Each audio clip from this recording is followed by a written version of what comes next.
Yeah, no, I mean, going back for the second time was more of like a parachute in a way.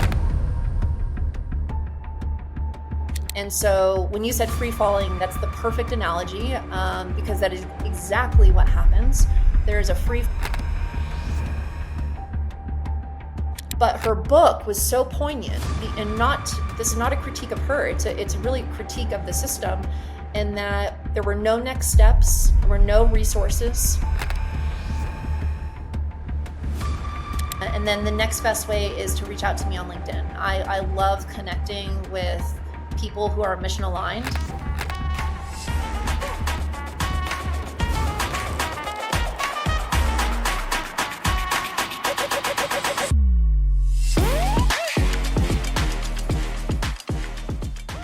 Hello, and thanks for tuning in today. This week's episode is brought to you in conjunction with Upskilled and their mini MBA. If you want to get the skills and knowledge to help move you forward without all of the big expense, then this mini MBA with Upskilled is the right way to go. Follow the link in the show notes and you can get $500 off. Emily, listen, thank you for joining me on the show today. I'm looking forward to have a conversation. Likewise. Yeah, thanks for having me. I'm looking forward to it too. Great. Well, as I said, we're going to have a bit of a nice conversation, understand a bit of your journey, but also your perspective on, I guess, career change, finding that clarity and getting the right type of support as you come from certainly being a high performance athlete, and the type of care and support that we need to really continue to thrive in life. So for those who don't know you, please, let's just give that introduction and then we'll jump right in. All right, love it. My name's Emily Huston. I'm a retired volleyball player. I played for Baylor University and also professionally, as well as throughout the USA pipeline as a junior all the way through college. So my story is a bit unique in that I retired twice from volleyball, so which I'm sure we'll go into. And let's see, what else about me? I adopted, if that comes up. I don't know if I told Lola about that. And I grew up in Mexico. I originally from Sonoma County and have lived in 4 countries outside of the US. So I like to call myself a global citizen. Yes, yeah, absolutely brilliant. And you've given all of those wonderful bits about, I think that makes your story all the more special. But I'm going to start with the bit you mentioned there about retiring twice. I'll ask you, do we ever truly retire from sport? Emily, are you still playing secretly? I am definitely not playing secretly. And I have no intentions of going back to volleyball at this point. No. Yeah, no, I mean, going back for the second time was more of like a parachute in a way for me at the time. Yeah. But no, now I do coach for fun, because it keeps me involved in the game and I like to give back and, pay it forward. I had some amazing coaches that are still a part of my life. And yeah, now that I've retired 100%, I like to say that I discovered the outdoors, which is true. Because as an athlete, I was indoors all the time. And as an elite athlete, you know that you're 100% dedicated to your sport. And any distractions, were not good. So I discovered the outdoors, which totally changed my life. Yeah. And I have jumped on the pickleball bandwagon. Yes, we'll touch on that bit, I'm sure. Yeah. Do you know what, that bit you've just said there has? I suppose I've never thought about it. It's thrown me. Discovering the outdoors. I'm football. I'm soccer. It is outdoors, and that's probably a natural place for me to be. I guess I've just never thought being on volleyball. It's only played indoors. Yeah, they call us gym rats. That's what they called us. Those of us who were gym rats. I mean, you couldn't get me out of the gym. So, it was either the gym or the weight room. At Baylor, we did train outside, but it's not the same as like when you're fully integrated into the mountains or, to your environment. So, yeah, it did change my life. So, in discovering the outdoors, what does that actually mean? Wow. It means everything to me right now. I like I said, it changed my life in probably some of the best ways. I feel like I'm not a religious person, but I define my spirituality in the outdoors.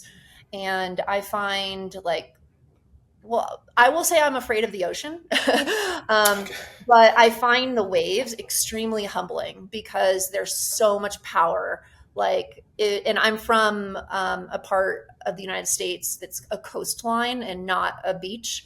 And so there are sharp cliffs and the waves are really big. So it's dangerous. People drown every year. So I have a deep respect for the ocean.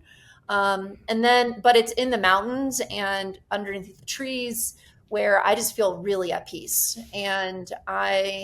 Since then, I have started backpacking into the backcountry, which is, different than backpacking throughout Europe, which I've done that too. But sometimes people get that confused. But it's basically like when you take a backpack with all of your things that you need to survive, Yeah. and you go out into the mountains and you are there for whatever amount of time that you're going to be there. And I Wow. have seen some incredible sights that you can only access by foot. So it's magical, it's special, it's extremely humbling. And, you've probably heard about awe. Well, Mhm. and those are awe moments, and I'll never forget them for the rest of my life. It's amazing. Yeah, it's just wonderful. I liken it in some respects to as a pro athlete. Often you don't you get used to a certain environment. So in England, for me back home, most cities, towns I know based on them having a football team or their stadium, and I'm like, oh yeah, yeah, I went there. Well, actually, I arrived, went straight to the stadium, and left. Yeah. So you get this weird view or perspective on the world, and for me, leaving sport on a full time basis enabled me to really start to see the world, really start to see beyond my environment. And, it's wonderful just to hear that sort of echoed back, but from you in terms of that outdoors. But you really, you know, that spirituality or finding, I guess, a sense of peace from being out there. I think that's really cool. That's got me thinking. Yeah, I mean, well, it's more than peace for me, actually. There is the peaceful element that I've described, but I also like to say that I like to scare myself. And I scare myself by pushing myself to the edge, just like when I was an athlete. But I do things it's a calculated risk. So I'm trying not to put my life in danger.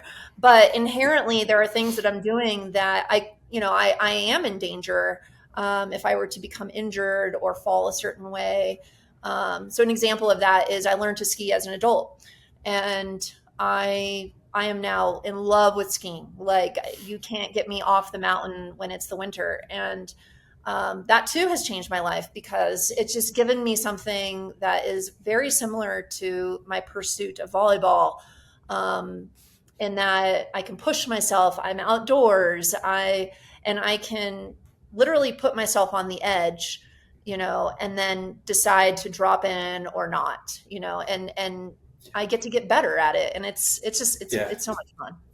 Yeah, again, that you mentioned that it's a thread that came through you from sport, but that challenge, that the pursuit of excellence to try and master something, and there's Yeah, that sort of I mean, I physical, don't but think then we're it's being physical as well.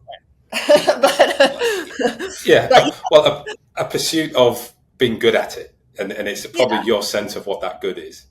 yeah, yeah. It's more Yeah. about the journey, right? Like Hmm. in anything. And the same thing is true with this. Like it's more about the journey and having fun instead of like arriving to something. Of course, arriving to certain moments in our lives, are a culmination of various goals or our efforts, but it's truly about the journey. And I can't emphasize that enough. I hope that that's true for everybody. Yeah. I know it isn't, but it would be great if everyone Yeah. could find that essence. Yeah. Well, Yeah. Yeah. let's talk about your journey. Let's go back. I'm keen to understand how sport sort of impacted you as a child and where you started to find this, well, I guess a place or an enjoyment of volleyball. So, what was sport like for you, as you were growing up? Well, I was always an athlete. I played many different sports, and then I discovered volleyball. It's kind of a funny story. I was recruited. I made the varsity basketball team as a freshman in high school, which is the lowest grade. And there's 4 grades in high school in the United States. And So this is um, you about 13, 14, so yeah, it was and about 13 and developmentally maybe 14. Wait, is that true? Or no, is it fifth? Yeah, I'm not, I don't remember, but 13, give or take. 14. You left when you were roughly Yeah. 18, 4 years But before you came in. yeah, Yeah. yeah, yeah. So, but developmentally, I was tall at the time. I'm 6 feet now. I was 5'10" as a freshman, so I was very tall. But I was very, very skinny, and I hadn't, fully like grown out with muscle and all that. So, I ended up breaking my leg because I was playing against girls that were 4 years older than me and much more developed. And the volleyball coaches actually were like, well, you really are a volleyball athlete. Like your body looks like a volleyball player. Have you considered volleyball? And my, well, the coach came up to my mom and, proposed this, and she thought it was a scam. And she thought that this guy was like, what? Why is my daughter, like, why would you want my daughter? And anyway, he just was able to spot an athlete, and he was right. I mean, I was a volleyball player through and through. So So, once I found volleyball, like it was a level of passion that I'm sure many athletes can describe, but it's like unlike anything else. And I was so passionate about volleyball, like you just could not stop me. what And what was it? What is it about volleyball, even at that young age, that you think attracted you to it? I think there are a few things. One is naturally we're attracted to things that we're good at. And so even though I wasn't very good when I began, I did have a natural inclination to the sport in terms of how we move and how we use our bodies to play volleyball. And so that came on fairly quickly. I also just had a ton of support from my coaches. And actually you asked like earlier about my journey into sport. And I think one of the things that kept me there were my coaches. And the reason for that is because I was growing up in a household that was really chaotic. There was a lot of stress. Um, there was there was trauma. And so volleyball, even though I loved it, it was also an outlet, and it also provided me a community of people that um, were helping me thrive. And like I just felt like I belonged. Hi, I want to take this moment to thank Upskilled and their mini MBA for sponsoring this week's session. One of the great things about their mini MBA is it allows you to gain the skills and knowledge to help propel you that little bit further forward. It gets you understanding the vocabulary in the room and also gives you some of those skills to navigate the corporate career, the government career, or indeed stepping into not-for-profit. So big thanks for Upskilled and the mini MBA for sponsoring this week. And hey, check it out. Link in the show notes. You can get $500 off. Yeah, I often hear that the importance of that community bringing us in into the sport, and like you say, you then were good at it, and it sounds like it was around that 14, 15 where you, I guess, where you found volleyball. But Mhm. how quick then? Because like you say, so you must have been good at basketball in order to be playing varsity as a freshman. Yeah. So Yeah. moving then to volleyball, like you say, initially you're not very good. What you know? No, but I was always an athlete. So from a Yeah, very young age, I was playing many different sports. And yeah. in the US, we have softball and baseball. Well, I was playing baseball for some reason. I wanted to play baseball with the boys. And then, yeah, I must have been good at basketball. I don't really remember, to be honest, but I did go to a high school that was very athletic. So Yeah. they must have seen something. And then my trajectory with volleyball just skyrocketed because, Well, yeah. yeah. Well, I'm interested then. So, as you started getting good at volleyball, what did you see as the end point? You know, what were you like? This is where I want to get to. Yeah. So my coaches, so my club team was a, a club that was known nationwide for producing great volleyball talent. And for some reason in our community, we have really tall girls, and volleyball players are typically very tall. So At the time, something that was really unusual was that I was a setter, and at the time there were no other tall setters. So historically, all of the setters were like 5'6", 5'8". Like they thought that you had to be short to play that Mhm. position. But there was me and one other girl in the nation that were about 6 feet, and we were setters, and so we were very athletic. We were very like nimble. We could move our bodies even though we were tall, and we were absolutely the first crop of tall setters to come out of the Interesting. system. Now Yeah. it's very normal, and in fact, it's like, I mean, you kind of have to be tall because you're blocking against teams, with girls who are Yeah. 6'5" or 6'6" or 6'7". So, Yeah, fascinating. Again, whilst this conversation is not necessarily about the sport, it is great to hear these little nuggets that sort of come through, and that's how coaches typically would reference people. They would see you and think, "Oh, you'd make a good person. You'd make that good role." I guess you broke well, that mold. I did break the mold with me and the other girl, but I will say Yeah. also that, because the like traditional was that if you were tall, you were a hitter. And so I tried hitting and I was terrible. And they were just like, they just threw the ball up one day and they're like, Emily, set the ball. And just out of nowhere. And so I just set it, and it just like came out super clean.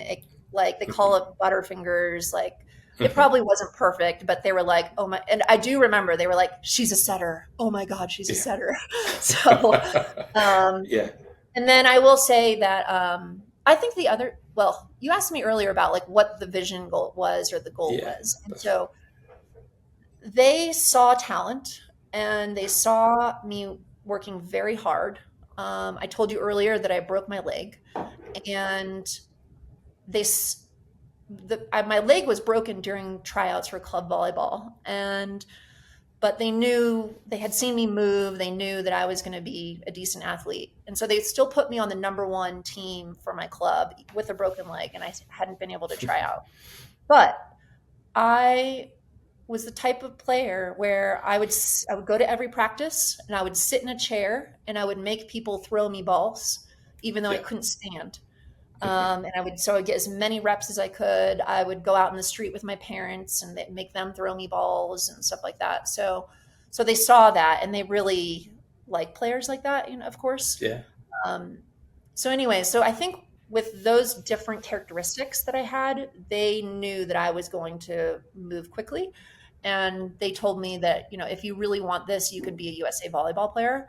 And for me, that was like, there was no other better outcome than something like that. Yeah.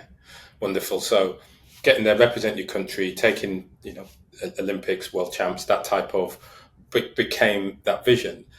When they told you that, I guess I suppose not that specific moment, but I'm trying to get understanding this balance between that pursuit in sport, but then from an academic or study perspective, as you're coming through school, how did you manage that balance? Well, I'm lucky that my mom always used the word balance. Like if there's one word that like if you were to ask me to think of one word to attach to me and my mother's relationship when I was a younger person, it would be the word balance. She always was like, you need to be balanced. Which she's way ahead of her time, I think, in terms of helping a young athlete recognize that sport is not always going to be a part of your life. So I was very lucky, but it wasn't easy. I mean, balancing everything, and I, I don't know. I've always been a high achiever, so I'm always trying to do the best that I can do, and Yeah. I just did the best that I could. Yes. Yeah. And great. So for you then moving, through that trajectory, like you said, it was this sort of rapid growth.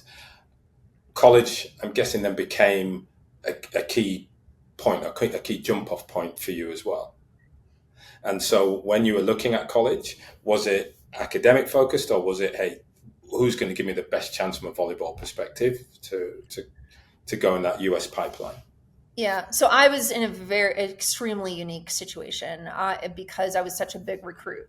And I was in the top 5 in my position in the United States. So that is a very small, Mm, group of people to be a part of. And so I was actually advised by my coaches that in order to make the best decision for me, to set a set of criteria uh, to help me identify and weed out schools that weren't a good fit and identify schools where it would be a good fit. And so that's what I did. And my set of criteria were a good volleyball school. I wanted to be able to have a relationship with my coaches that didn't have like a hierarchy. Like I wanted to have a similar relationship with my collegiate coaches as I had with my club coaches, and I wanted a good academic school. So that's what I did. But it was very much an overwhelming process. I mean, I received hundreds of letters from different wow. schools of very different levels, and How did yeah, you make how did you make the decision?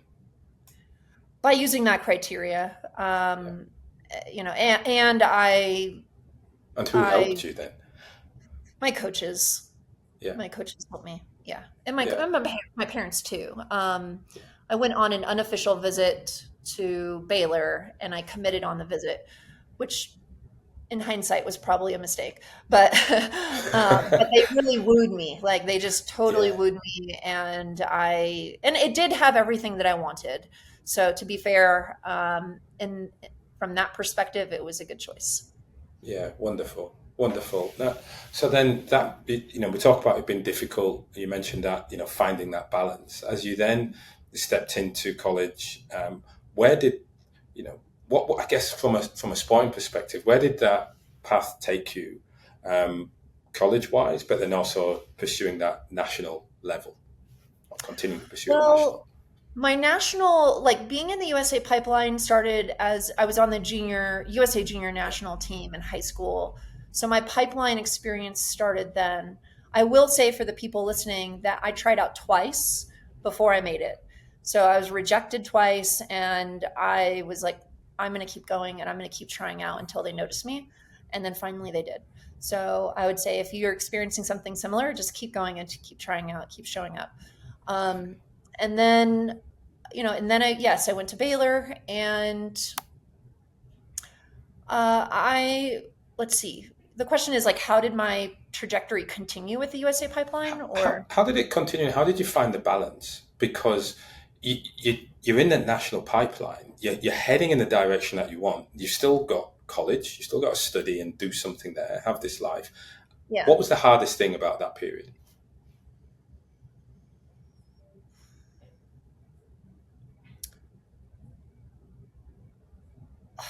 Honestly, I would say my mental health was probably the hardest thing. Also,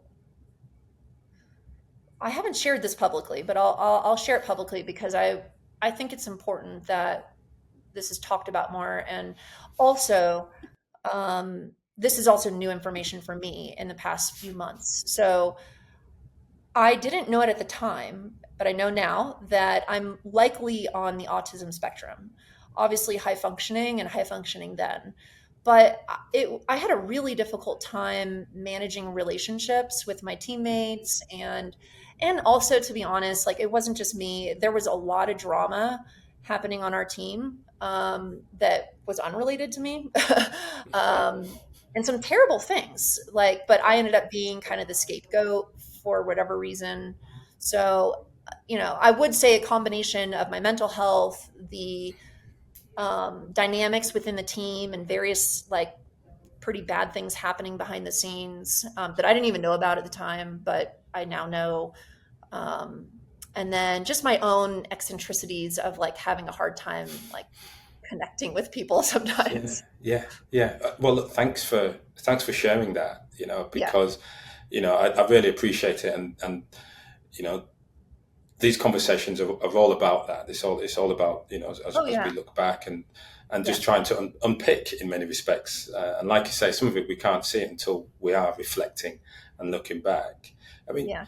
so you talk about that challenge for yourself in connecting with your teammates and those around you.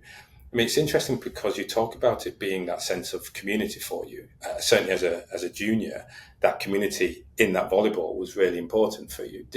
Yeah. Given what you've just said, did that continue to carry through as you were going into that US national team and then at Baylor?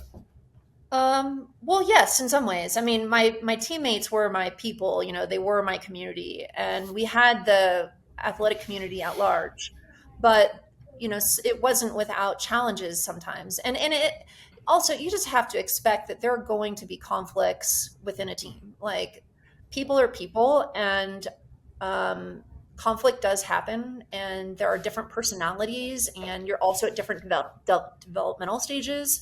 So, different priorities, and then of course people just have things going on in their life that you just may not know about. So and now thankfully there's more dialogue around mental health issues. So yeah, it's just a complex milieu, if you will. Yeah, yeah, it is, and I think it is that balance of what does it mean when we're elite in elite sporting environments, and you're pursuing that goal. You're pursuing being number one, and as a team, you have to get there, and it is stressful physically and mentally, Oh and yes. we do forget that, and it's good then when we know we can learn from it, and Yes. take the time to do that. For you, coming through that period, from a coming towards the end of your college perspective, where did you want to then go with volleyball?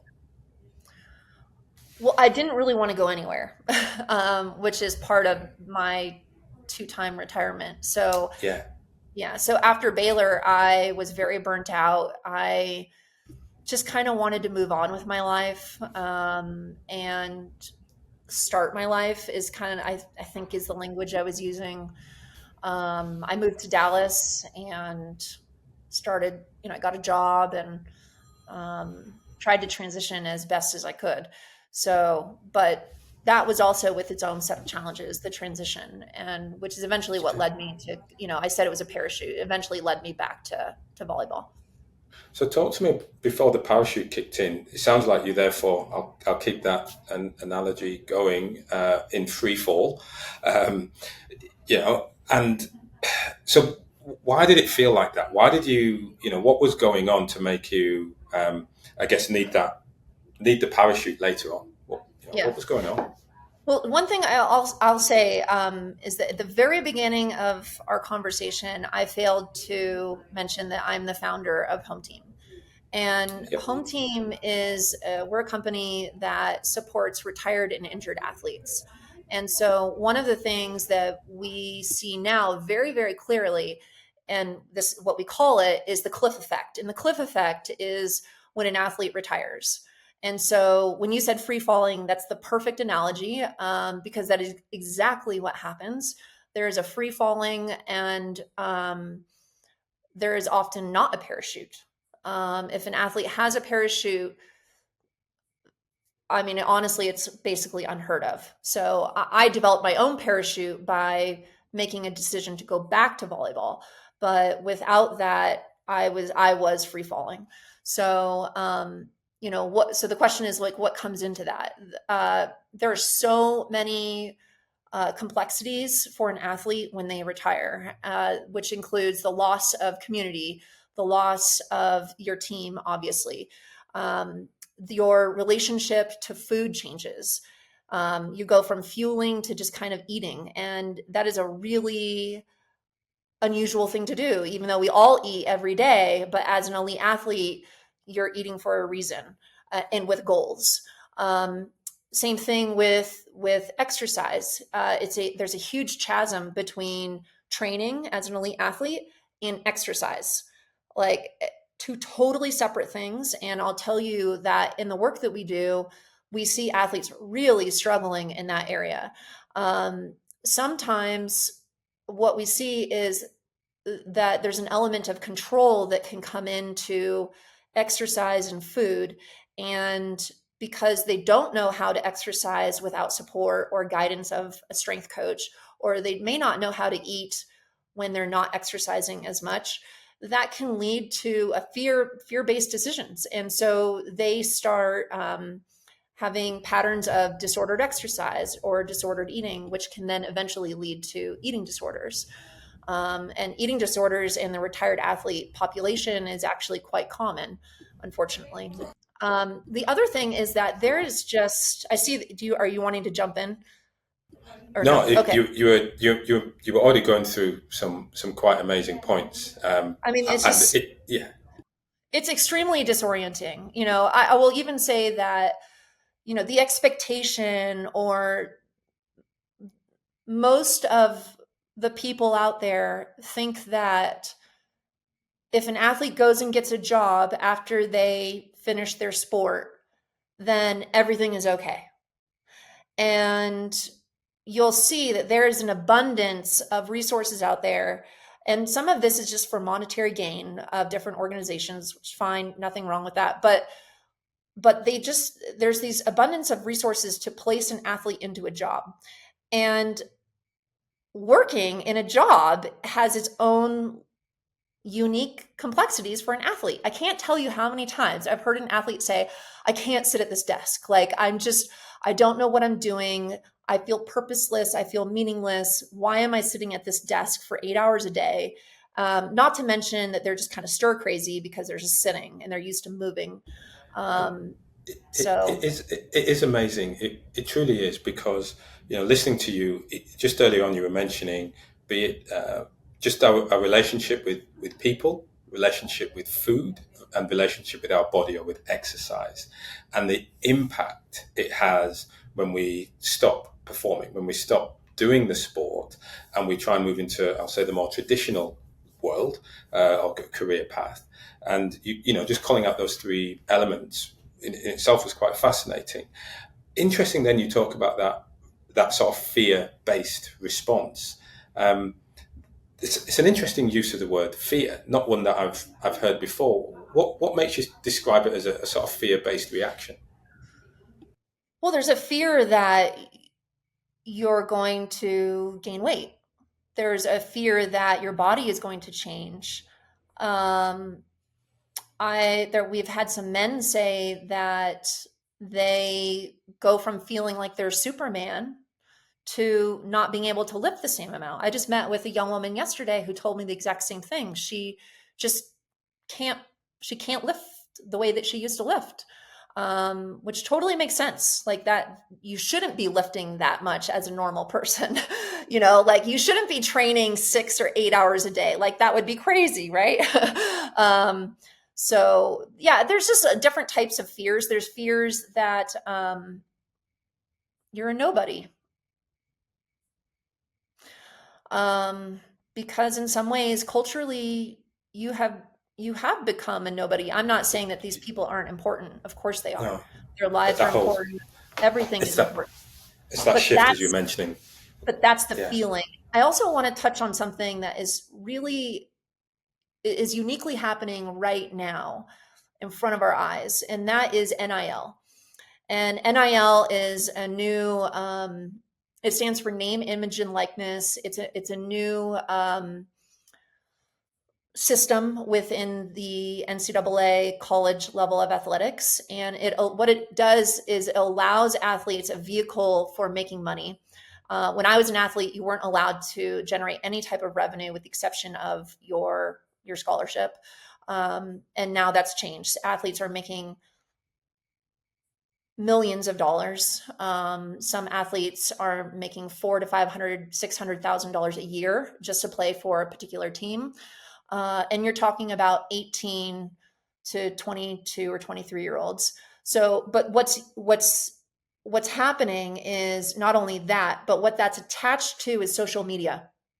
And the way that they earn money is essentially through sponsorships, through a branding, through influencing gigs, and an athlete's follower count is really important right now, and that's a form of currency. But based on my conversations with athletes, is that once they retire, there's another cliff effect because they're no longer visible, they're no longer playing, their body changes, and they're not sexy anymore, especially for the women. And so the words that they've used are irrelevant. And that to me is really scary because they're not irrelevant. They know they're not irrelevant, but their brains are not fully developed at this point. And it's easy to conclude that you're irrelevant when you're not getting likes every day, your followership isn't increasing by the thousands. Like, people just go completely silent. Yeah, and the way you introduce that is we've actually brought that fame much earlier through NIL, through those types of programs, and Yes. as you say, social media plays a big role. We've brought that much sooner in an athlete's, certainly those who go through the collegiate level into their world, and that has probably therefore a bigger impact when they stop being student athletes. I mean, it's a massive impact. It's a massive impact in their lives as athletes. Like, how do you go to being this super front facing, super Mm. public persona when really you're just an 18-year-old kid, you Yes. know? And I mean, think of yourself as an 18-year-old, like truly you're a child, you know? And I know all 18-year-olds think they're not, but but you're just so learning so much about yourself, and there's so much to learn about the world, and there's so much ahead of us. And um, yeah, I mean, but it is just So all encompassing. It's scary. It, it is. So what was going on with you then? For you, as you came out of college, what career, what job, what did you think? Hey, this is the life that I'm going to step into, and I suppose I'm interested then to know. Okay, so what was that like? Are you sure you want to know? I would love I I to. mean, okay. Well, I had been offered to play professionally, but I was burnt out, so I turned it down. And then I decided to go and work for FC Dallas, which is an MLS soccer team. It was their first or second year in Frisco. That was, it started as an internship, and then it became a job. But the reason I was laughing is because um, uh, having spent many like very what are like just influential years in the state of Texas, which is a very conservative state in the United States. It's in the South, and they call it the Bible Belt. And at least at the time, Waco, which is the city I lived in where Baylor is, had the most churches per square capita. Like, sometimes you would stand on a corner and there would be churches on three different corners, which is, I mean, just like, why? It's quite But meant. anyway, Yeah, yeah. so in some ways, I had been acculturated to like a very conservative path, even though I didn't have conservative beliefs. But I thought that my vision was that I was going to get married, and I was going to have a white picket fence, and I was going to have four kids. And that is not the life I have right now. Thank God. So you had that as that next dream, which is an interesting dream to jump into straight after sport. But then, well, so what happened? From Okay. you? And I guess I'm thinking on that basis, at least on those elements of your people and that relationship with fuel and your body. What was going on for you? As it related to that dream and just everything that kind of happened from Yeah, there. yeah. Yeah. Well, it is part of the story, so I'm glad I brought that up. So about if we were to fast forward 3 years, I became really depressed, and I did not know how to get out of my depression. I could not stop crying. Um, I don't remember all the details, but I just remember I was very, very depressed. And part of the reason, well, there were kind of two major factors. One was just the cliff effect that we've talked about, the disorientation. And I felt like I was just floating. I didn't have any direction. As an athlete, that is really hard because you have goals. You're always like very directionally oriented. Um, and I hadn't, and also my vision for my life had not come true.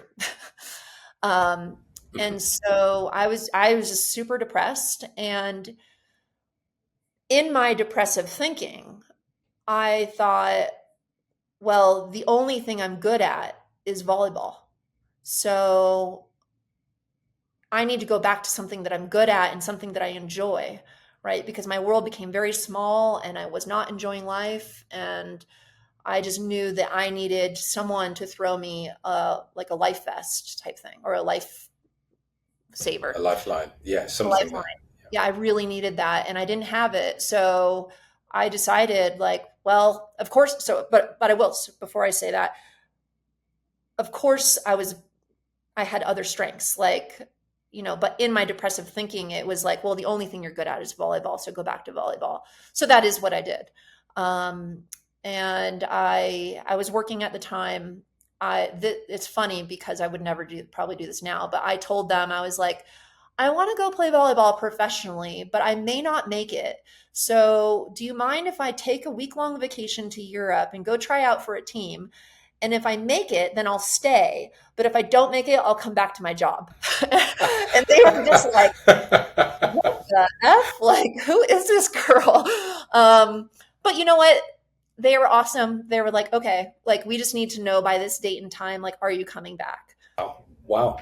And It's amazing what happens when you ask, or you just, as outlandish as it might be. yeah, Sometimes they just go, hey, okay, yeah. give it a go. Yeah, I mean, I think it's funny that I can just imagine if I had a report come to me now and be like, hey, I think I might quit, but I might not. I'm not really sure. That would be kind of a weird conversation, but at least I have done that, so I would know to give them some empathy. Yes, yeah. So did you find what you were looking for back in volleyball? I did, yeah, yeah. So I made a team and I went back to volleyball, and yeah, I was living in Finland, in the way north of Finland, and Mm-hmm. I was like about 100 kilometers away from the Arctic Circle, so very extreme conditions. But it was a volleyball loving town, and yeah, it got me back on a stable track, I would say. So yeah. So given that, when did you realize? I suppose I want to know, when did you realize that, okay, I'm going to stop volleyball and I really do have to move on to something else? But I suppose a little bit before that, when did you then remember that you were more than just a volleyball player? I think honestly, I always kind of knew that because of my mom, Hmm. the word Yeah, balance. And yeah, I, as a high achiever, I was also always trying to pursue other things if I could. So some examples of that were, like, at Baylor, I graduated with 2 degrees, and I could have graduated with a minor if I wanted to, but I didn't because I didn't think it would be useful. And I graduated within 4 years. So 2 degrees in 4 years and a yeah. student athlete, like, that's a lot. Yes, it Um, is. in in high school, I was the president of the key club, and I remember my coaches like, "Why are you doing this?" Not that they thought it was bad, but I was like, "Well, I just want to give back to my community, because I feel like I'm taking so much, so why not give back?" And then when I was in Finland, like, I was trying to learn Finnish, which I don't recommend. It's Wow. extremely difficult language. At least I'm not a quitter, but sometimes there's wisdom in quitting. And Yes, true. and So, I'm glad that I had the wisdom to stop that. yeah, good effort. It's a language I too have tried. I love languages. I love talking to people, and I figure the more languages you learn, the more people you can Oh, talk to. it's true. So, I speak Spanish. yeah. Yeah, I speak Spanish, and so yeah, it's opened my world. A Mm. funny thing about that, to just piggyback off of what you're saying, is when I was in Finland, I was speaking Spanish every single day. Because I know, in the way, like, Arctic North, which is, you're like, what? Why? So I had a teammate that was Brazilian, but her first language was Portuguese, but she had played volleyball professionally in Spain. And then she didn't speak English very well. And then another Brazilian player came. And so our team dynamics and, like, language dynamics were Finnish first because the coach only spoke Finnish. And then the Finnish players would translate to English to me. And then I would translate from English to Spanish. And then she would translate from Spanish to Portuguese. It was crazy.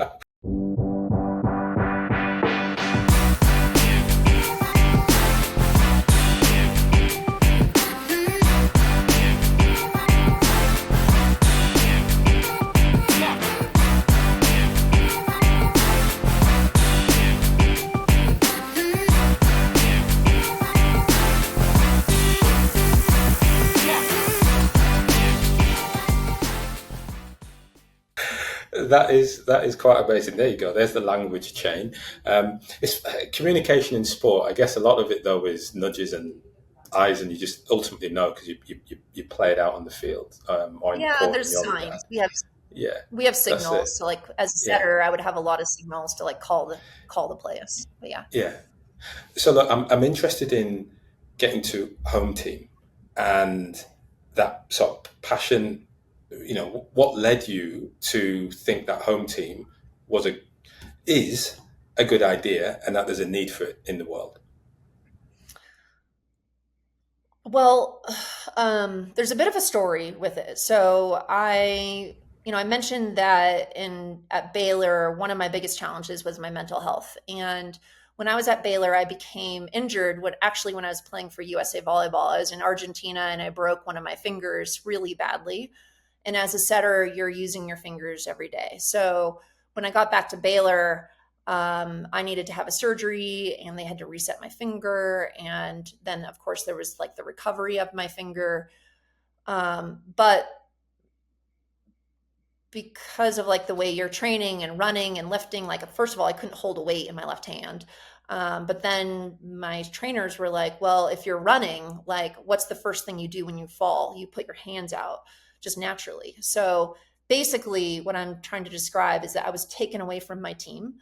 And this is a very common experience for injured athletes is, and I like to say now that injury is really an injury of isolation, um, because you stop traveling, you stop playing, you stop training with your team. It's extremely isolating experience. And my research is in trauma of injured athletes. And so there's psychological trauma that comes into play too.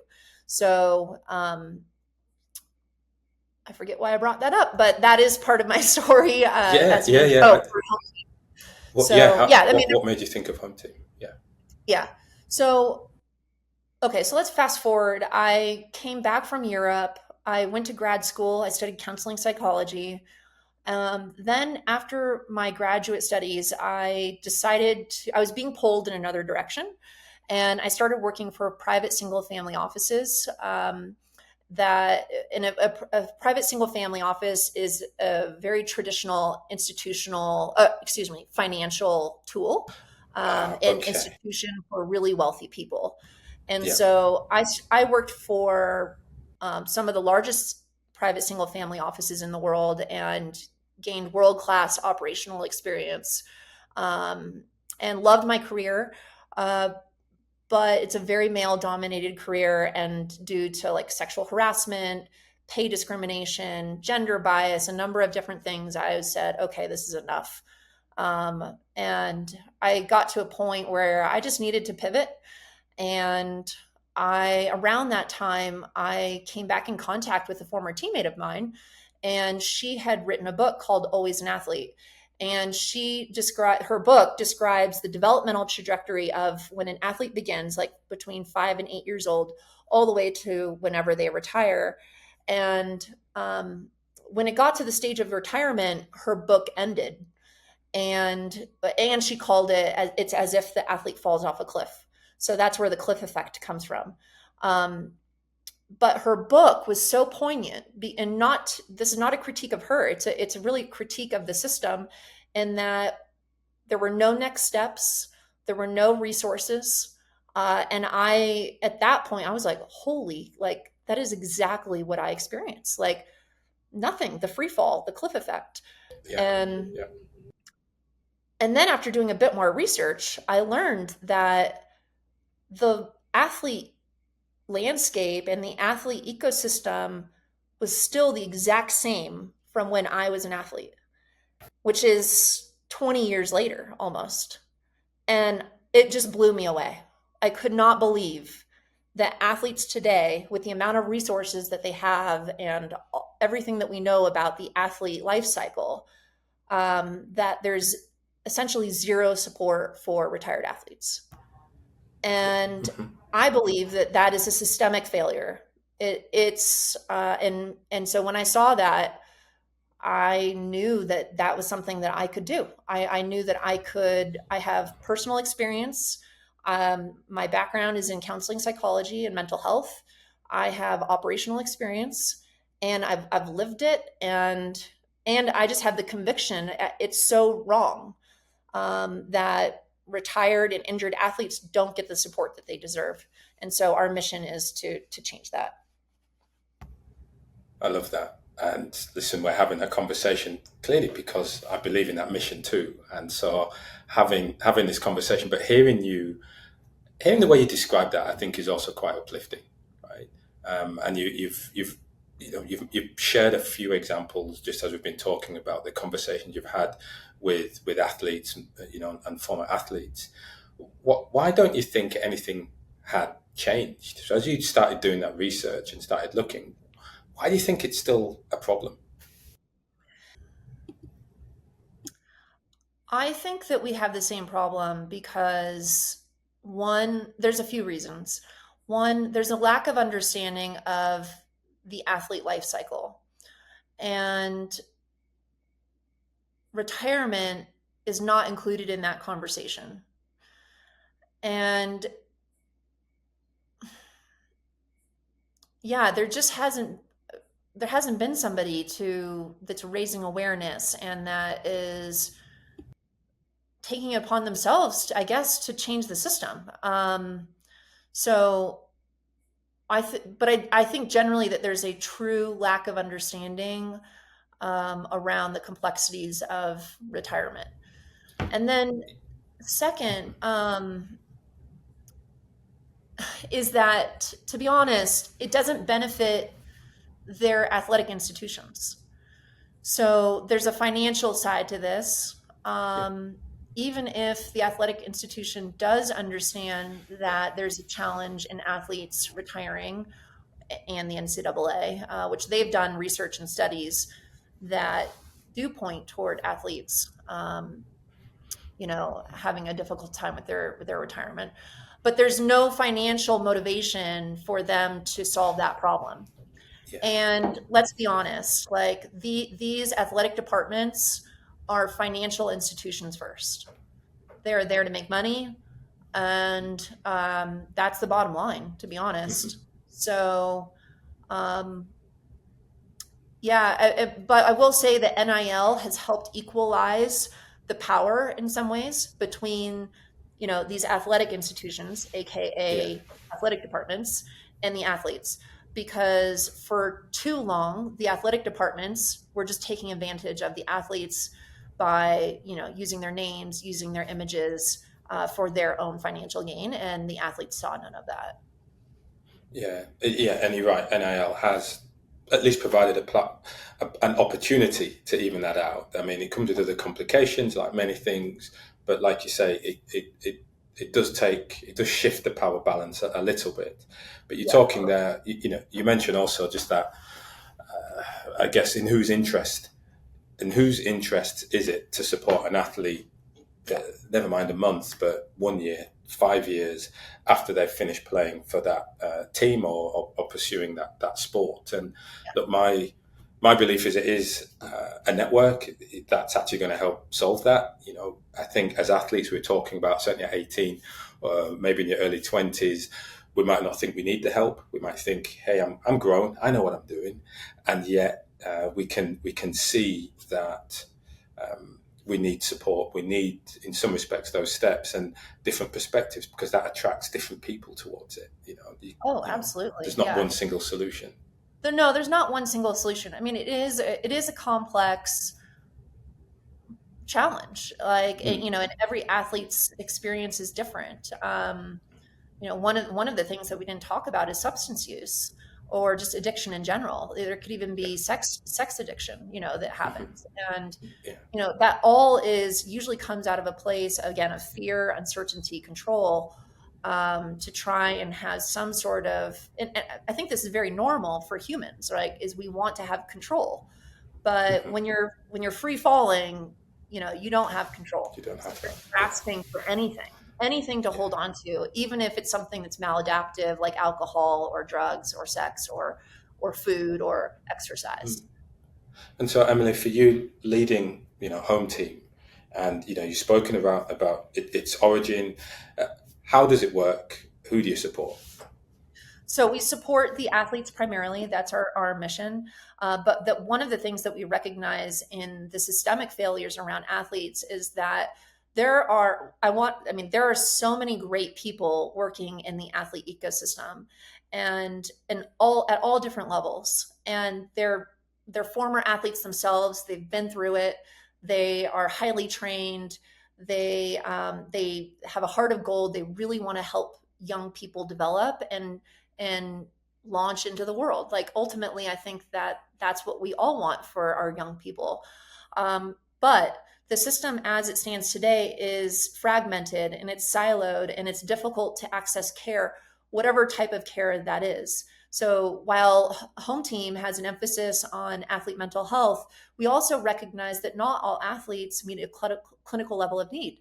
And so and in fact, like one of the things that we see in our work is that when an athlete retires, they are actually further behind their non-athlete peers because their athlete peer or non-athlete peers have had jobs, they've had internships, they've been negotiating, just all the things that a young person starts to do, like in their early career and their early life. And an athlete retires and they have none of that experience. And so we also just see that there is a need for life skills, some amount of coaching, and just community is honestly another thing that's extremely powerful because you're not alone. So to get back to what we do is one of the things that we do is we provide a community for the athletes and the professionals. And the professionals that we bring together, they're called the CoLab. The CoLab stands for the collaborative.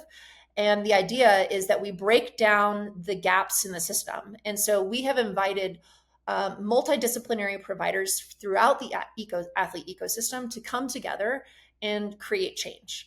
There's a lot of complaining that can be done in those meetings, but like we are very action focused. So one of the things that we're preparing to launch is a marketplace, and it's a service-based marketplace. We're calling it 360.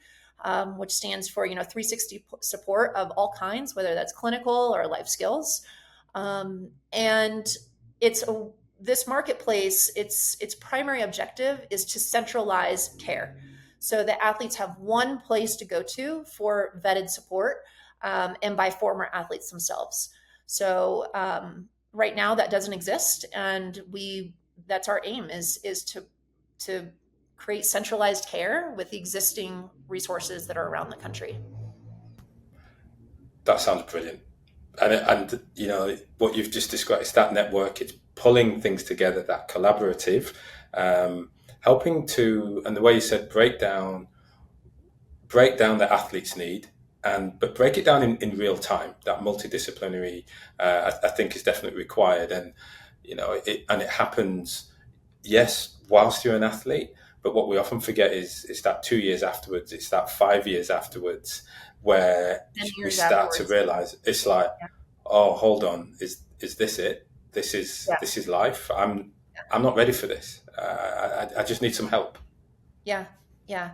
Well, and often it's not that they're not ready, like they're ready, but we all need community. And I think particularly for the athletes, the thing that they don't have is that sense of direction, that sense of mission, that sense of purpose and meaning. That is perhaps the biggest void. And I think that's a big void for many of us, right? We all struggle with that. We, and we do, and it's certainly not only athletes who get that sense. Like you said, I think the world dynamic changes, and we all have to try and figure things out. I think what we recognise is a cohort of athletes, a cohort that can describe themselves as athletes, and we perhaps know a way to get the best out of that cohort, that group, because we've been there before, we've done it through sport, we've had some of these lessons, and it's like, great, well, we can speak that language in order to help them best. Yeah. Oh yeah, for sure. So Emily, people are going to be watching, listening, and they're going to be thinking, I want to get in touch with you, to speak with you, to get in touch with Home Team. What's the best way to do that? The best way, there's two best ways. One is to go to our website, which is hometeamgo.com. And then the next best way is to reach out to me on LinkedIn. I love connecting with people who are mission aligned. I think that there is just so much potential and so many things that we can do together. Honestly, LinkedIn is an amazing tool. So I would say both are fine. But if you want to connect with me directly, probably LinkedIn. And then if you want to learn more about Home Team, to go to our website. Emily, I want to say thank you very much for taking the time out of your day, your evening, just to bring your perspective on what you do and also, what you're aiming to achieve through Home Team. So thanks very much for sharing.